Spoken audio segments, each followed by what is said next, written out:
Welcome back to another episode of Matters of the Heart and Soul podcast. This is your host, Russell Bruce. And today we're going to be talking about the genesis of you. And basically, what it's dealing with is genealogy and your personal story. Like, where do you fit into history? Where does your family fit in to history, American history, world history, etc.? I get in a lot of conversations with people and, they, talk about different things, right? A lot of people place emphasis on ancient history. They want to talk about Egypt, the Anunnaki, indigenous culture, Southern culture, Northern culture, whatever it is, right? And then we have different religious beliefs and so forth, right? But all of it has historic connotations. Like it came from somewhere. It didn't just come up out of a vacuum. But truly, what is your story? Because you have people who deal with stuff that occurred, say, thousands of years ago, but yet they know nothing about their grandparents, their great grandparents, where they came from, what they experienced, what were their beliefs, like any of these things, right? So it just led me down this rabbit hole to dig deeper to find who I was and also try to help other people find out more about their ancestry and their history so they could have a truer sense of self, right? Because knowledge of self is perhaps the most important thing that we should be seeking here. Like, who are you physically, spiritually, mentally, etc.? So let's jump right into it. And let's see what we have here. I'm sharing my screen. Second here. I want to do full screen. I'm on full. All right. All right. Once again, this is Matters of the Heart and Soul podcast. And this is where you're going to be able to find this video along with hundreds of other episodes that we put out there. So let's jump into my family tree right here. I'm gonna move this out of the way so we're not blocking anything. And here we go. What we're gonna do today, this is my family tree. You can see here's my two parents, Russell Bruce and Penny Bruce. Her maiden name was Penny Upshaw. And today, what we're going to do is pay particular attention to my Bruce family line. We'll deal with these others at a later date, but today the emphasis is going to be placed upon this Bruce family line and where these Bruces came from. So let's start off with myself here, yours truly, Russell Maurice Bruce Jr., born November 11th, there, 1964, Newcastle, Pennsylvania. So a lot of us, we're in different parts of the country right now. Some of you are different parts of the world. But say, for example, it's like I'm in Newcastle. Growing up as a kid, you have no idea that your people came from somewhere other than there, right? You would think that everybody was from there because your entire life they were there, right?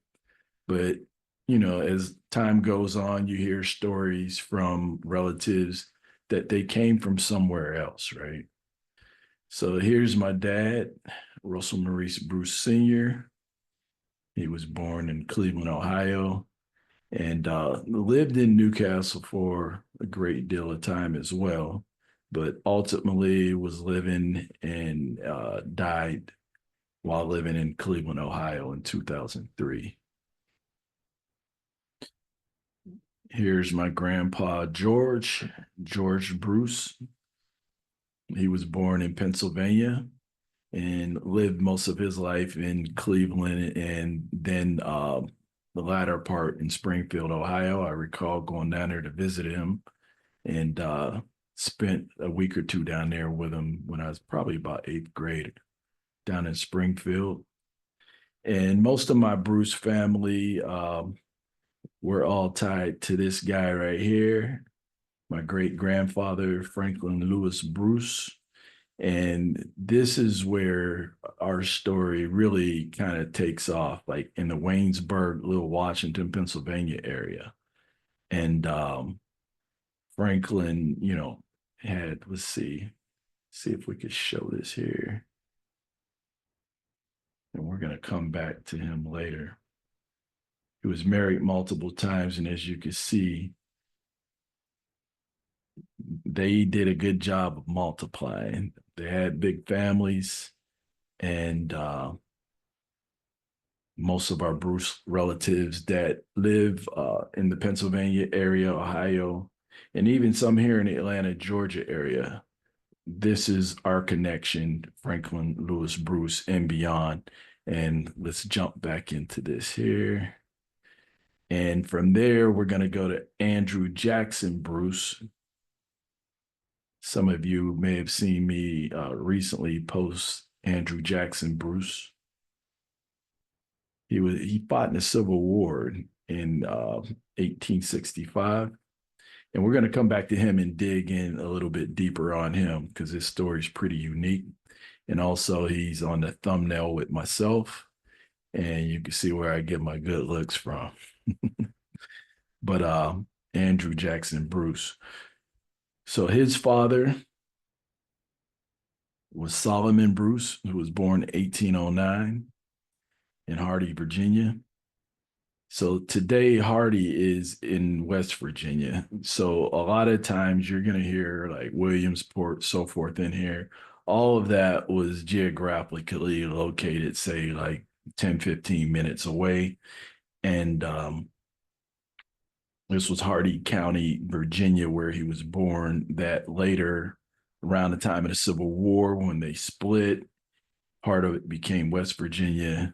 And that's where Hardy County is located today, where these Bruces reside.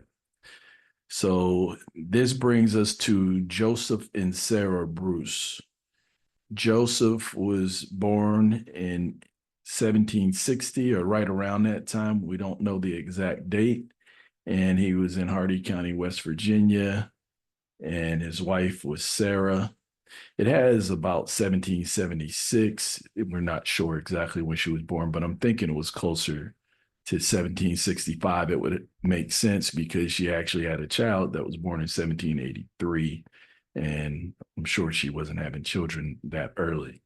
So what makes these two interesting is that they were enslaved, and they were enslaved to a family, a Dutch family, called the Von Meters, Abraham Von Meter and his wife, Elizabeth Von Meter. And his story is very interesting. And I'm going to play a video here for you in a second that gives you a little bit more insight into their story. Then I'm going to walk the line back down to give it a little bit more context. But Sarah and Joe are also the four-time great-grandparents of Henry Louis Gates Jr., Dr. Henry Louis Gates Jr., and they're my four-time great-grandparents as well. So I find that interesting, and in my search, finding more about them, I already knew who my four-time great-grandparents were through, some of the stories of relatives and some pictures and so forth that we had where it was documented. I didn't have pictures of Joe and Sarah, but it was documented on the pictures of who was a descendant of who, right? And back in the day, they used to write it in Bibles and so forth, and you'll see that in this episode. So what I did was Henry Louis Gates Jr. and his African-American series, where he digs a lot into genealogy. There were multiple episodes where he spoke about Joe and Sarah, and I was able to consolidate them into one little video. And I'm going to play this for you guys here. So pay attention to this, and we're going to come back and walk the line. My search to find my ancestors who were slaves takes me to West Virginia. I could trace 4 branches of my family tree back to these hills, including my 4th great-grandparents, Joe and Sarah Bruce. This is the oldest Black cemetery in the tiny town of Williamsport, West Virginia. All the colored people from the 19th century apparently are buried here, including, we think, Joe and Sarah Bruce. But Black people at that time didn't exactly have enough money to leave grand or elaborate headstones. Few memorials honor the achievements of the slaves, but these women and men played a crucial role in shaping the identity of the African American community and of the American people as a whole. Until I reassemble the details of their lives, I won't fully understand the legacy that Joe and Sarah Bruce left for me.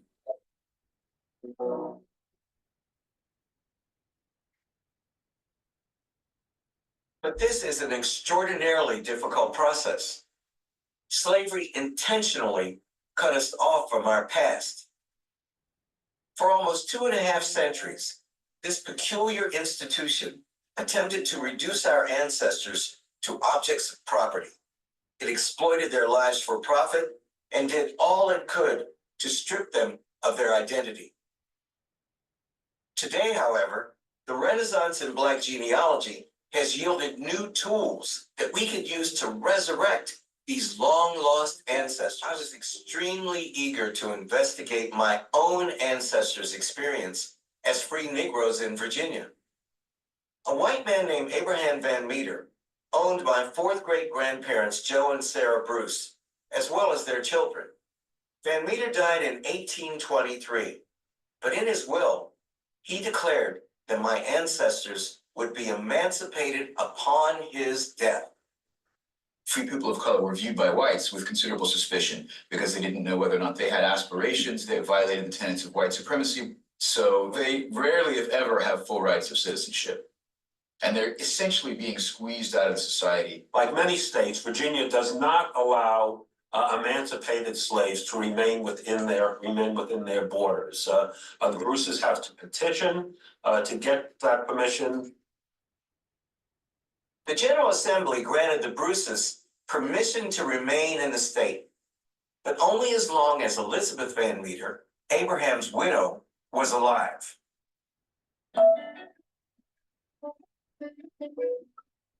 Genealogist Jay Nails discovered records that tell us what happened when Elizabeth passed away. Elizabeth's will, dated 1840, deeded 1,000 acres of farmland and a grist mill to the Bruce family. But because their special permission to remain in the state of Virginia expired upon Elizabeth's death, the law required that they leave the state within 12 months. Elizabeth Van Meter died in 1840. What happened to the Bruces then? What they did at that point is they go back to the state legislature again. They file another petition. Incredible. 1841. Petition of Charles Bruce and others asking to remain in the Commonwealth. December 14th, rejected. That's cool. Did you find any documents concerning what happened to them next? I can pick up the personal property tax lists, which were taken annually. And Oh, there it is, 1841, 1842, 1843. They were paying taxes every year. they didn't leave. They stayed and stayed for many years. But Jane, how could somebody not notice this Black family with 10 kids living illegally in the state of Virginia? Everybody knew they were there, but you look at the list of people that signed their petition, and it's prominent people around Moorfield. So these are all white landholders. Mhm. Huh. That's amazing. Mhm. So it was a conspiracy of silence Yes. to protect them. Mhm. Mhm. I thought of this period as a period of black and white extremes or opposites. And all of a sudden, this case creates a whole lot of gray when white people are protecting the identity of Black freed Negroes who own property. Free Black people lived between two worlds. They had more rights than slaves, but they had less rights than their white fellow citizens. They were always vulnerable to racism, but sometimes white people helped them.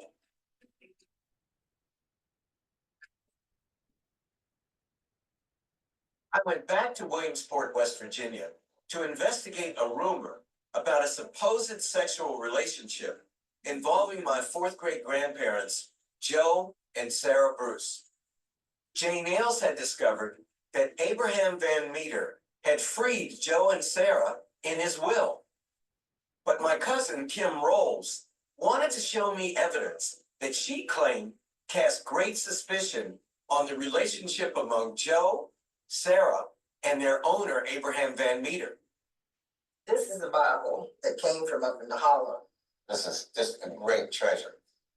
It used to have a front and a back and had some other pages. I found these pages. This Bible, incredibly, lists the birth dates and the death dates of the Bruce family going all the way back to the 18th century. Florence Dell, daughter of Sanford, which was a brother to Sammy. And it also contains an enigma. Abraham. Oh, there he is, yeah. Abraham Van Meter, August 3rd, 1823. Why would Abraham Van Meter's name appear on the list of my ancestors, but Joe Bruce's name be completely absent? Unless Abraham was the true father of Sarah's children. Kim, what did you think? About the relationship? Yeah, The key word, they were property. they were And property. what do you do with your property? You use it, and they used it. When I heard this story, I suspected there was something in the woodpile, that there had to be some relation. People don't just give up all this property. And Jane's a hard head skin. So we fight and we argue all the time. So, And for her, all these white people always had pure motivation. They were good heart. And I always say they were motivated by something dastardly. Jane, what's your theory about the relationship between Abraham Van Meter and Joe and Sarah Bruce? In the settlement papers for his estate, where they have to account for all the money that came into the estate and went out of the estate after his death. And in there, it lists various of the children of the Bruces, and it refers to them as Joe's child. If you were a slave, any owner could have, you had no legal relationship that the law was bound to respect or anybody else. I mean, you could say you were married, but anybody can violate your wife and there's nothing you can do about it. we can learn more today about how masters really treated their slaves than we ever could in the past. Understanding these facts forces us to confront some of the most painful and shameful aspects of our family history. But understanding these tragedies is a crucial step towards the history of my Abraham Van Meter. To resolve the question once and for all of whether or not he had fathered the children of my fourth great grandmother, Sarah Bruce, we collected the Y-DNA of direct male descendants of both the Bruces and the Van Meters. So if Abraham Van Meter fathered Sarah Bruce's children, what exactly would you expect to find in their DNA? We'd expect to find a Y chromosome that would match the Van Meter males. So my family's been waiting for 150 years. What are the results? The results say that the Van Meters freed your slave family, but they were not freeing family. You mean Abraham Van Meter did this altruistically? There was no sneaking and creeping, as we say, in the slave quarters? Well, I can tell you clearly that there's no genetic connection. That's interesting. I have more respect for Abraham Van Meter. I find him more of a fascinating character, that he would do such a generous thing. Of course, it was in his will, maybe his phrase going to burn in hell, but for whatever reason, he did it. Masters who freed their slaves were a rare exception. By 1860, almost 90% of all the African American people were still in slavery. Forces us to confront some of the worst nightmares in American history. But doing so is a necessary part of understanding who we are as a people and who we are as a nation. Jane Ailes told me that there was one more stop I had to make to fully understand my fourth great grandparents, Joe and Sarah Bruce.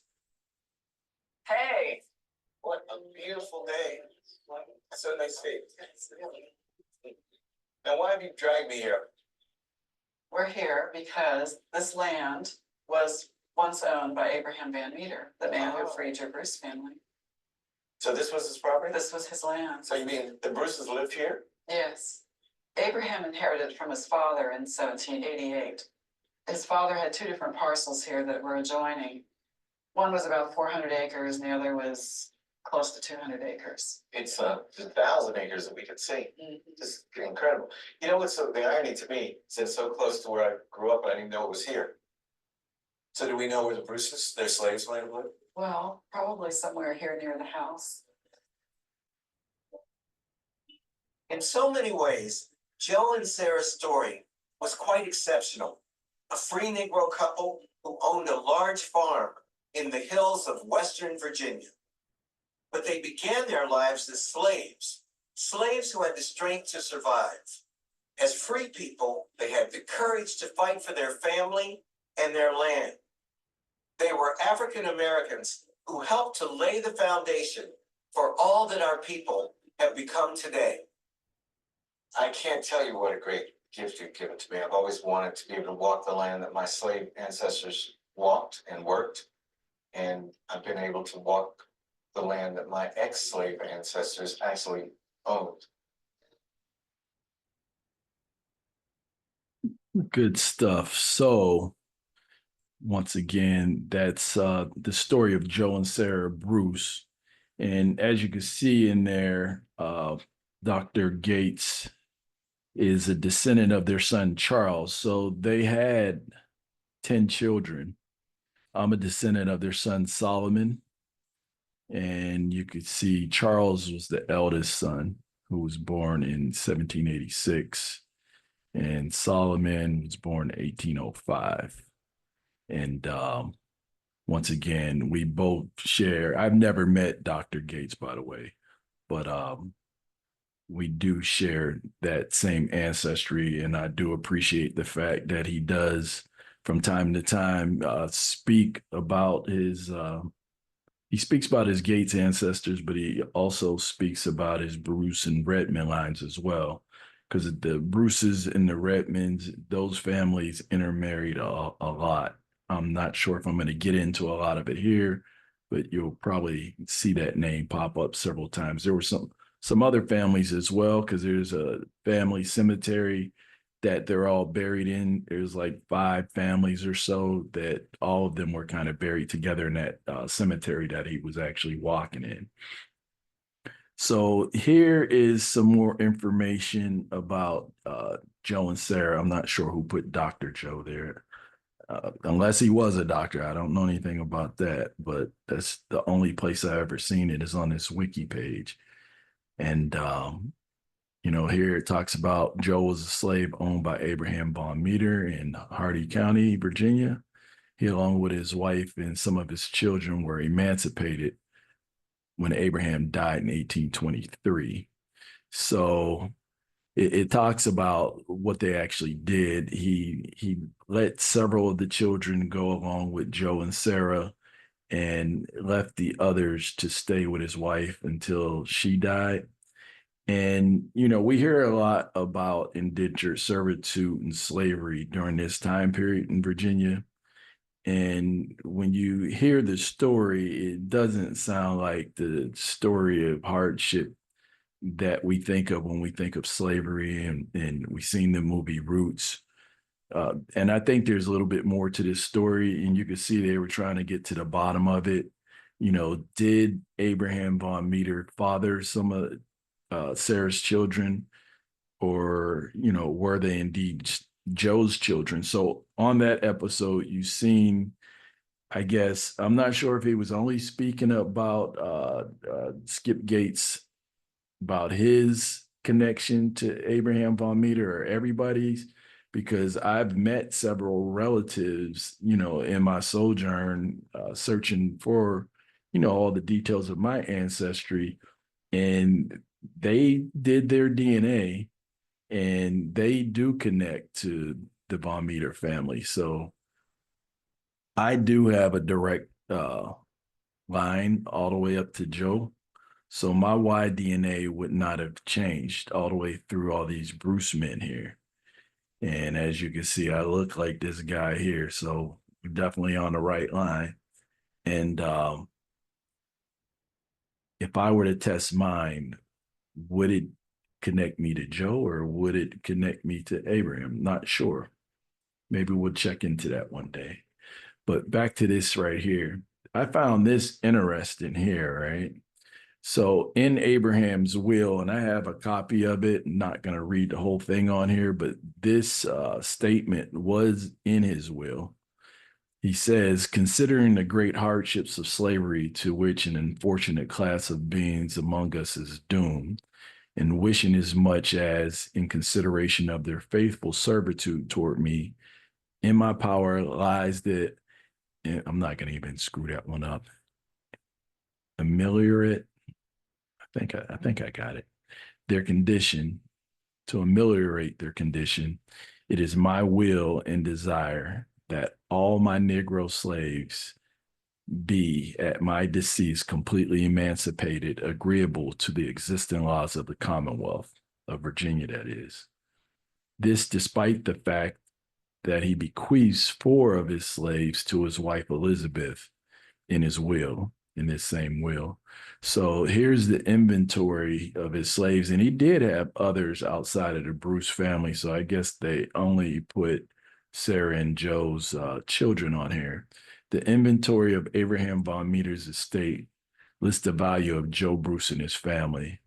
And this is the part, I guess, that, you know, a lot of people, it kind of touches them a bit, but, you know, this was a business and people did have price tags on them. And you could see referred to Joe as Negro Joe and Sarah. And you could see each one of them had a price tag. And for some reason, he has Sarah pretty low here. I know later on in life, she was sick. That was one of the reasons the kids didn't want to transport her out of the state. So I'm not sure if she was sick at this point or not.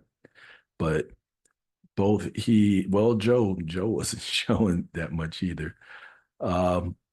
So you can see the rest of them were going for $500. But you like a lot of stuff you read about slavery, the average cost was probably right around $300-400 for slaves. Because I know when they talked about reparations that were paid to Southern slave owners, I think most of them got about $400 for each slave they had to set free. So yeah, that's right. They actually paid reparations to the slave holders, not the slaves themselves. So in 1820, Joe was living with his family as a slave to Abraham von Meter. So there's a couple bullet points down here. In his will, he had arranged for a legacy payment of $400 for the Gates children that was divided and paid to them in 1829. All right. So also it says Joe was a direct ancestor of the noted professor, Dr. Henry Louis Gates Jr. All right. And it talks about some more stuff down here about the General Assembly, how they actually they had the petition, right? Because the state of Virginia did not want free slaves in the state when slavery was still going on. Slavery doesn't end, you know, until 1865, but you know, 1823 they're free. So you had free Negroes throughout the country, predominantly in the southern states, but you know, they wanted them to leave. You also had something else going on that most people don't talk about, and we didn't learn in school about the American Colonization Society. They were trying to convince a lot of these free Negroes to, I'm not going to even say emancipate because they were originally from America, the majority of them. They were trying to get them to go to Africa and Liberia in particular. You know, and I think what it was, they were trying to colonize it and they were going to use these free people. They could kill 2 birds with 1 stone. They could get them out of the country and continue to steal their land. And also you could get them to help colonize another country that they were trying to get further, inland to. So Liberia, if you study the history of it, the first 9 presidents were uh, free Negroes from America. So that's Liberia, which is on the west coast of Africa. And also, you could dig even deeper prior to that. They were sending not only Black Americans and Blacks from the island, from Europe, Scotland in particular, sending them into Sierra Leone. So this was not outside of the box for the Commonwealth to want my Bruce family to leave the state of Virginia upon their emancipation. So here, the Library of Virginia website, you could find a lot of good documents. So if you have ancestors who are from Virginia, which the majority of you do, I've done enough genealogies to see a lot of people will have a line or two, and some, maybe all 4 of them, tied back to Virginia at some point. And here is the 1833 petition. And it mentions Charles. Once again, Charles was the oldest of the siblings. So Joe at this point had deceased. And so I guess he pretty much represented the man of the family. So in here, it talks about former slaves emancipated by the will of Abraham von Meter asked for an act authorizing them to remain in the Commonwealth. Petitions to the General Assembly were primarily a catalyst for the legislation in the Commonwealth from 1776 to 1865. So a lot of this was helping to form the new laws and regulations and how they dealt with these newly emancipated slaves or servants per se, right? And my relatives were tied here. Let me see if I can get you guys a view of this thing. Here we go.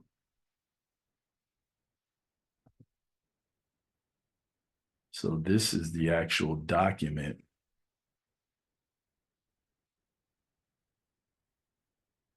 And this is the one the lady had pulled up in the video talking to Dr. Gates about. And you can see at the end, you have some of the signatures of those who petitioned to keep them there, along with the Bruces. You can see their signatures on here as well. So this is the one in 1833. And then also, again, after Elizabeth von Meter dies, the rest of the family gets emancipated. And here again in 1841, they are petitioning the Commonwealth again to see if they could stay, and they get denied. But like they said, they didn't leave. And one of the things is that I read is that they didn't want to leave because Sarah was up in age and she was pretty sick, and they were saying that she would not be up to be transported or for them to move to another state. So you got to think during a time frame of 1840, horse and buggy, maybe a boat, depending on where they're going. But the ones that did not stay eventually went into Pennsylvania. And I'm going to show you guys that here in a second. So here's another good source for, my Bruce family and anybody else that may be tied to any other of Henry Louis Gates Jr.'s lines. He puts out a lot of good information about his ancestry out there, so you should take advantage of it. So if you're related to his Redmond line or his Gates line, this is a good source. And it's titled Ancestors of Henry Louis Gates Jr. It's a PDF I found online during my research. It's only 91 pages. And here's a table of contents on what's all in this. So he talks about Charles and And he just walks the line all the way down to himself, tells some family stories, has some pictures. And you can see right here, page 17, he starts to talk about his great grandparents, his four-time great grandparents, Joe and Sarah Bruce. And let's take a look at a couple pages in here.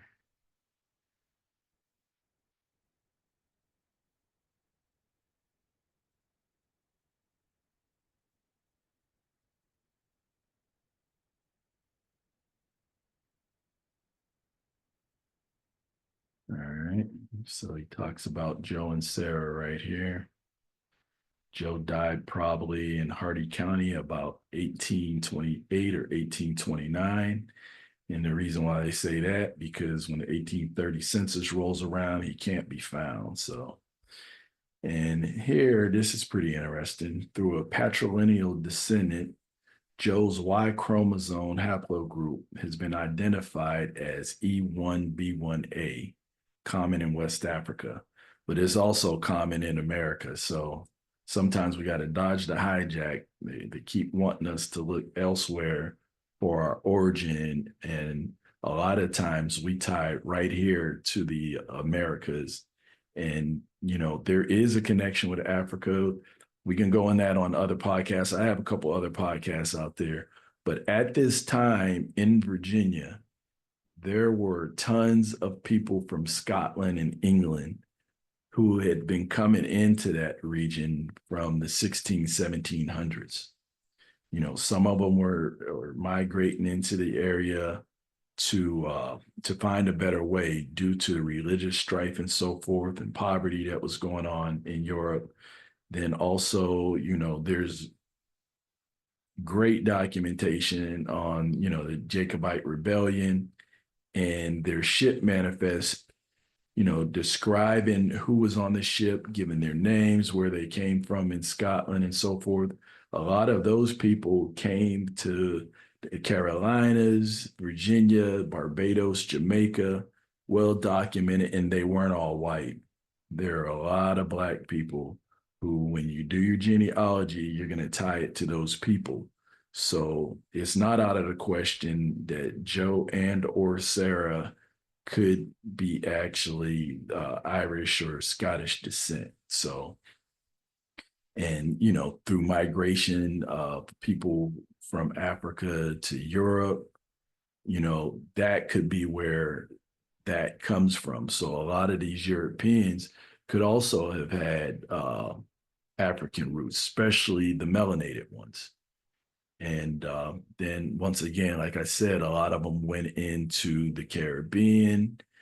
And, you know, in some cases, they may have been enslaved in the Caribbeans, or, you know, their ancestors went there in the early 1700s. And at some point, they were sent to the 13 colonies into Virginia.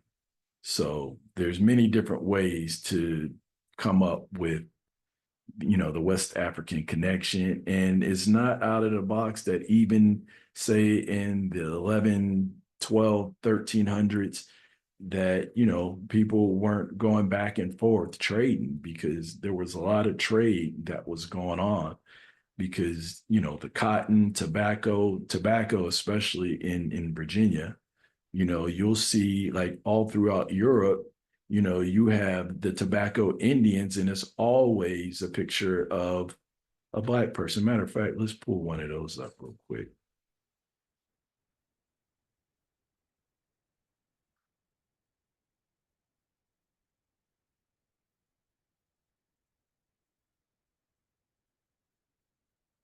Yeah, I guess I got to put Virginia in there because I pulled these up before.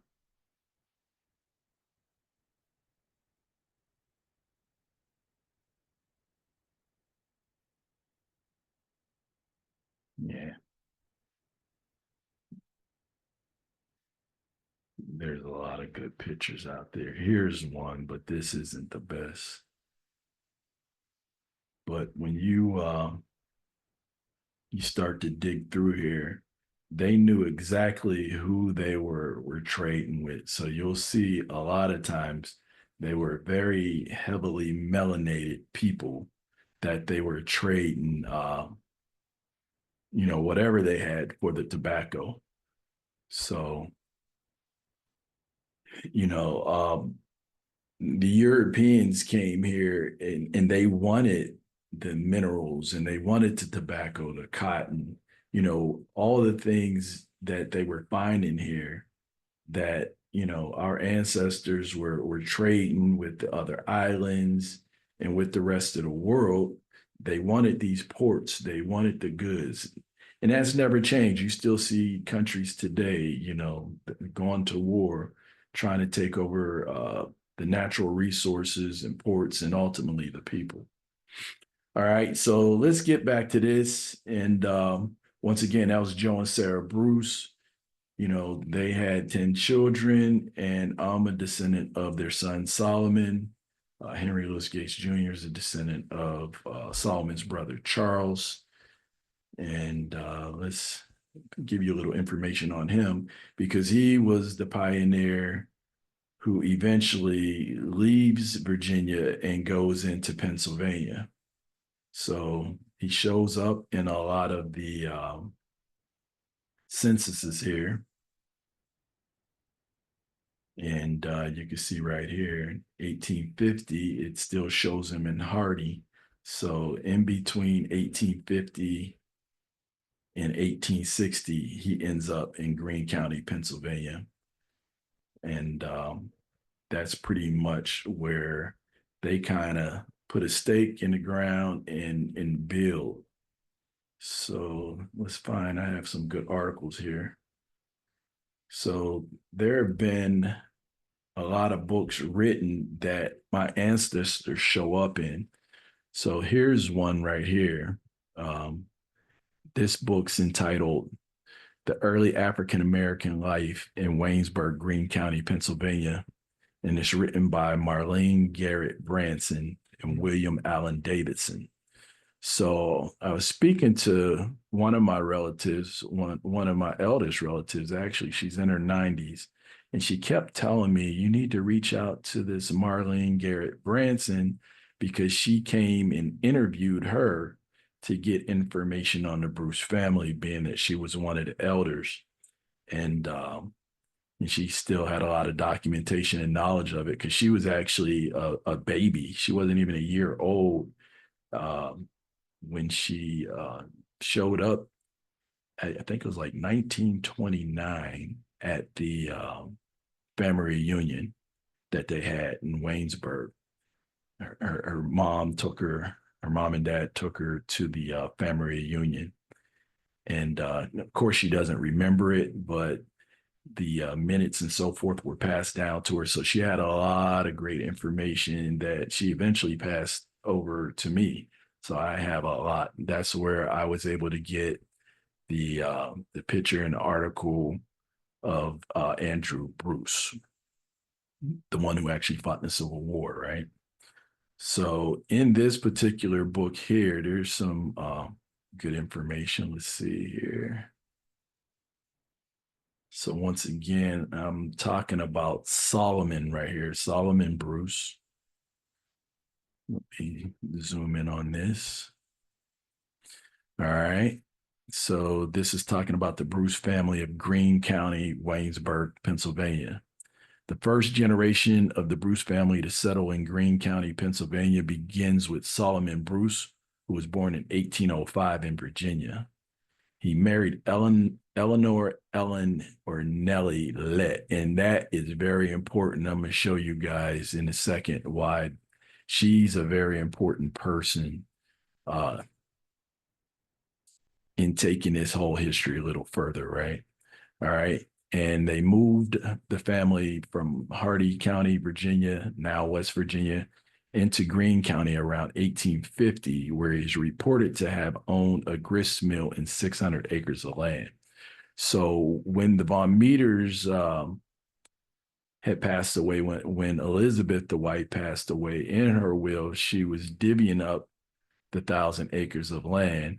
and he received several hundred acres from her. So I'm not sure if he sold his land before coming to Pennsylvania and he purchased more land. I'm not sure how that worked out, but part of the reason why they were petitioning the Commonwealth was giving them a year from the time Elizabeth Maud Meter died to go ahead and dissolve their land, like sell it, do whatever. So I'm not sure if they didn't sell it, if it was taken by the state or what happened, or if he actually sold it. I've yet to find sales receipts on it. So, but here he shows up. He's in Pennsylvania with 600 acres of land.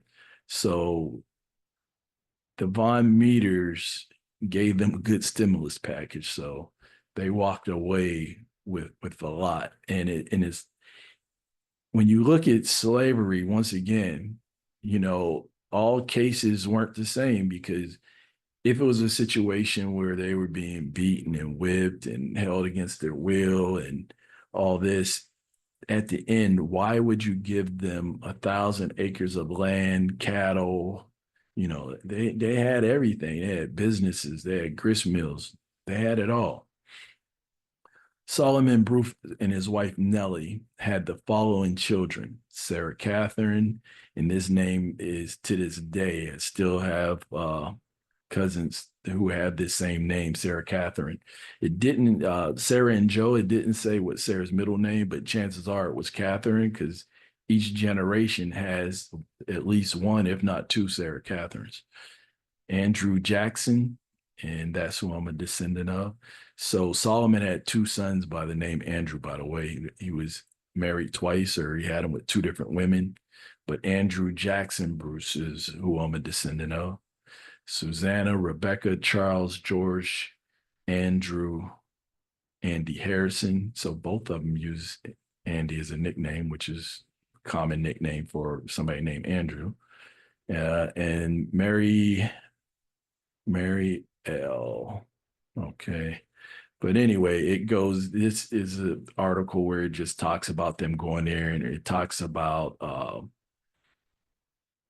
the descendants and goes into the next generation here. But I'll pick up on some of these other names as we go down the tree here. So let's do this. So Solomon, his son with Nellie Let. And let's do this while we're here. So this is why I'm saying Nellie Let was important. So we kind of hit a brick wall here with Joe and Sarah trying to figure out where they came from. And that I'm still on a daily hunt trying to find out. Henry Louis Gates Jr. has not yet put out any information, and he has a whole staff helping him. So I guess it's kind of difficult to find.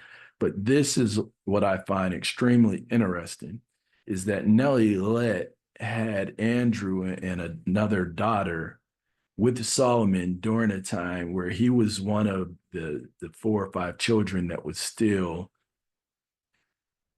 a servant to Elizabeth after her husband, Abraham von Meter, dies, right? So the question is, why would this woman have children with a slave or even a servant? Think about that, right? And the reason why I say that is she comes from a very noble line. And these people did not marry and have children with just anybody. So her father is Daniel Let, and his Let family is pretty interesting, right? So when you go down through here, a lot of them fought in the American Revolution. Also, you'll see that I think it's Zechariah here or John. Their daughter or their son marries Jemima Banneker. Matter of fact, let me show you. Benjamin Banneker's sister is married into that line.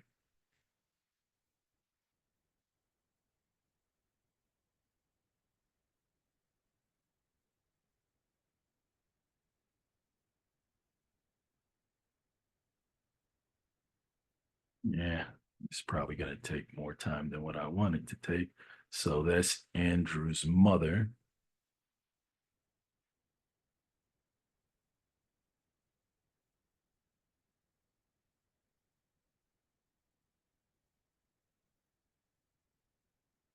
Right.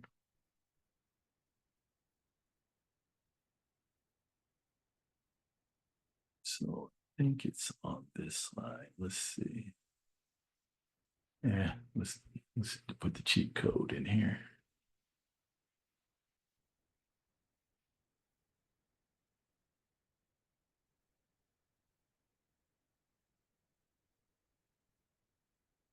So here you go right here, right? So Jemima Banneker marries Samuel Lett, right? And this right here is none other than Benjamin Banneker's sister. All right, Jemima Banneker. And there's a whole story about them, about the Banneker family. And then some of their children migrated to like Muskegum, Ohio, and settled there, along with some of these other families from this particular area. So the history's deep. And this is why I say it's like, what's the genesis of you? What's your story? Where do you fall in the history? Like we hear all these names and everything out there. And a lot of times these people are your ancestors. And I'm seeing this a lot. I've done over 100 different people's genealogy.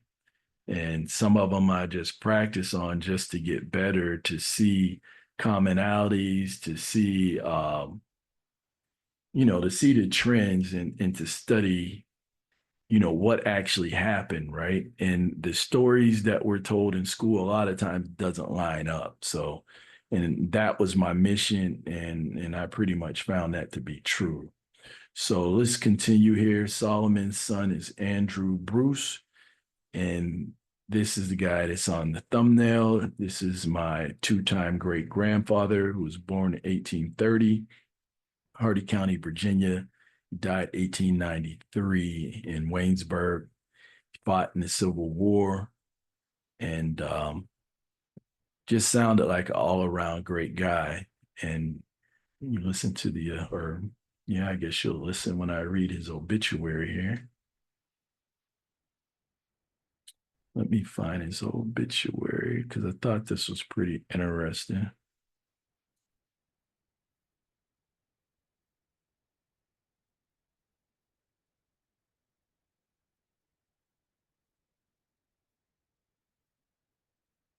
All right. So it says below is the obituary of Andrew Jackson Bruce, the half siblings. The half siblings mentioned are a product of his mother's second marriage to a Redmond. So the mother did remarry and she married a Redmond. Her name changed to Redmond. So most of his half siblings have the last name of Redmond. So that's what that was about. So right here on March 9th, 1893, obituary in the Waynesburg Republican, Andrew Jackson Bruce, sudden death of an esteemed colored citizen of our community was shocked. Our community was shocked Saturday morning to learn the sudden death of Andrew Jackson Bruce, which occurred about 6 a.m., the cause being heart failure. Mr. Bruce had been on our streets and was working the day before. He rose about 5 o'clock that morning, but retired again.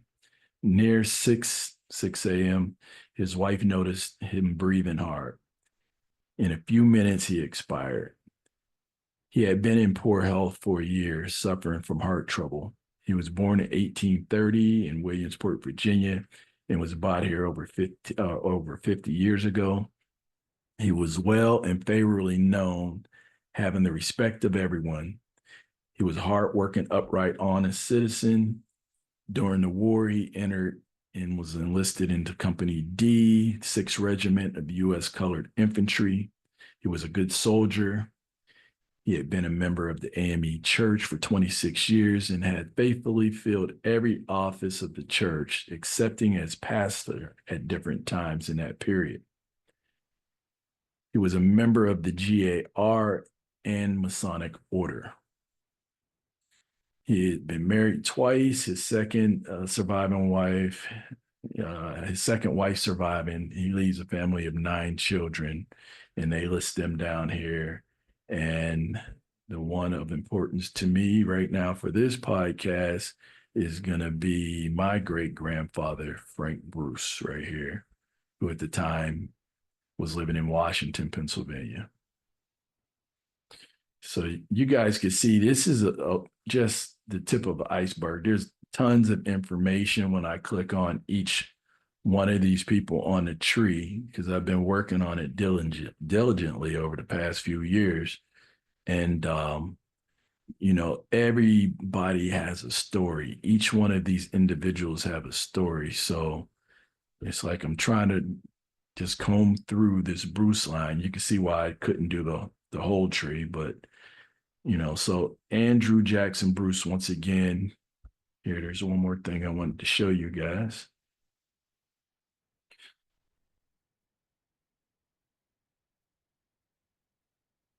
So one of my elders, once again, passed along some good information to me. And when I seen this, I kind of just dropped because I looked like this guy, you know? So let's read a little bit of this. Andrew Bruce was born near Williamsport, Virginia, which is, like I said, is like 10 minutes or so just north of Hardy, where, it talks about Joe and Sarah and his father Solomon. Um, he was born May 10th, 1830. He was the son of Solomon and Ellen Redmond Bruce. And that's, once again, this is that Nellie Lett or Ellen Lett, right? His parents came to Greene County when he was a small boy. He was denied the privileges of an education. He learned a tanner's trade. And people, you could look that up. That's like skinning animals for furniture, etc. And he learned a tanner's trade and followed this at the time of his enlistment, which was he enlisted July 16th, 1863. He was mustered in Company D, 6 U.S. colored troops at New Brighton, which is in Pennsylvania, and was afterwards promoted to colonel. He took a small part in all the battles, marches, maneuvers of his company, and he was mustered out in September of 1865 in Wilmington, North Carolina. Mr. Bruce married in 1858 to Savannah Baker. They had 9 children, and it goes on to list his children. There were some Dungies and so forth that were tied in here as well. Looks like Catherine married a Dungy. But so we jump from Andrew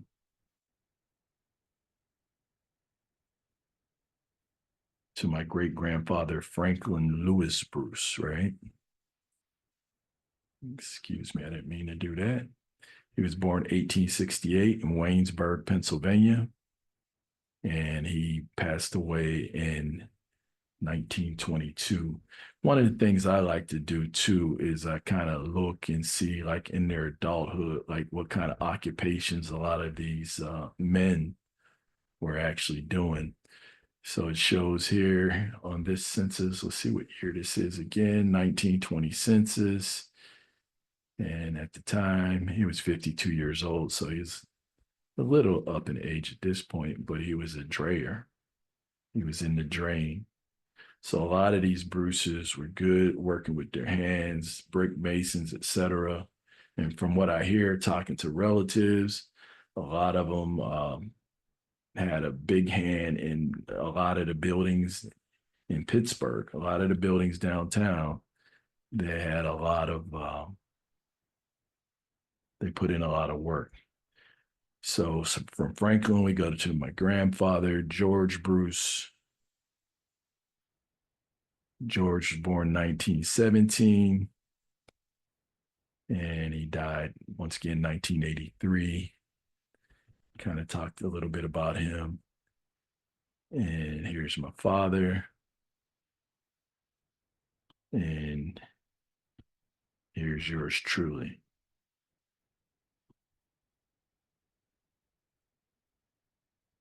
And I think, let me see. I think I've dumped a couple pictures in here. And here's a picture of my deceased mother and father back when they got married. And that was prior to me being born. But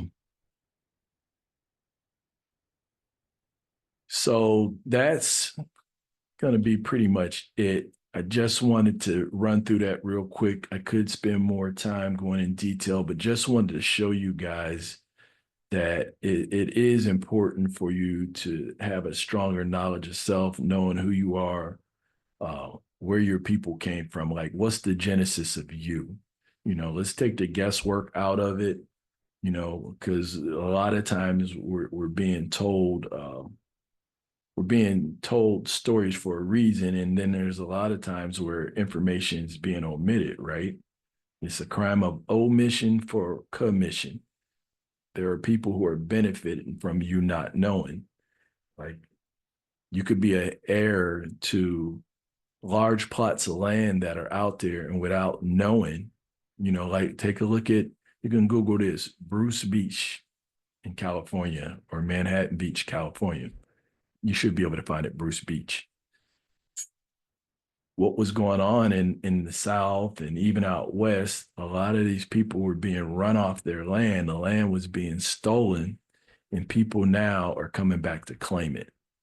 And people are wanting reparations. People are trying to repair the damages of their ancestors. And this is the kind of work you're going to have to do in order to make it happen, right? So people want to fight for reparations, but yet, do you know if your people were really enslaved? Because there's going to be another podcast I'm going to do based upon the 1830 census. You're going to find out that there were actually Black people. They were free, they owned land, and they had slaves. And not all white people were slave owners, and they were slaves as well. They were slaves and indentured servants. So that's something that's also omitted. And matter of fact, that's probably going to be my next podcast, is to go ahead and show that there were white slaves as well as Black slaves, and there were Black slave owners as well as white slave owners. So, and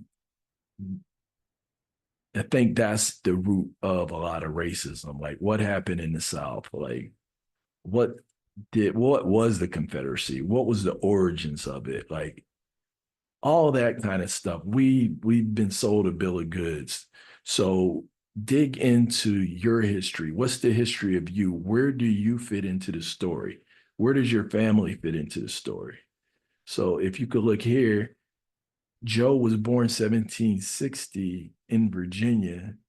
This is prior to the formation of the United States. So it's like these people were around when all of these presidents and all these people we read about, they were living during that story. How do they fit into the story? Andrew Jackson Bruce. This guy fought in the Civil War. And then you have people who are here today and dictating what's going on. They weren't here yet. They weren't here. So what's your story? Find out where you fit into the story and tell your story. And if any of you out there are looking for help to do genealogy like this, I'm starting to do it as a service because it is time consuming. I can't do it for free for everybody. So if you're interested, this is something on Ancestry that they do. They can show you different versions of your tree. That fan, I think, is pretty cool, right? So what it does is it'll get you at least to your second line of great grandparents. And as you can see, there's one of me, I got 2 parents, I got 4 grandparents, I got 8 great grandparents, I have 16 great, and then it goes on 32 great, it goes on. So, but if you're interested, inbox me. Well, you can't inbox me. Leave a comment here, or you could actually send me an email at rubruce64@gmail.com. rubruce 64 at rubruce64 at gmail.com. And in the topic or the headline, just put genealogy and just drop me a quick message there if you're interested. We could set up a consultation. Right now, doing a sale, $50 for a consultation. And just I could tell you what all I could do for you, what the costs are. And trust me, it's going to be minimal. I called some of these places when I was trying to search for information early on. They want thousands upon thousands of dollars to do something that, I could do for peanuts, basically. So if you're interested, once again, email me, rubruce64 at gmail.com. And this is Matters of the Heart and Soul podcast. This is Russell Bruce. This is discussing today the genesis of you. So find out who you are and let's keep the conversation going. Peace.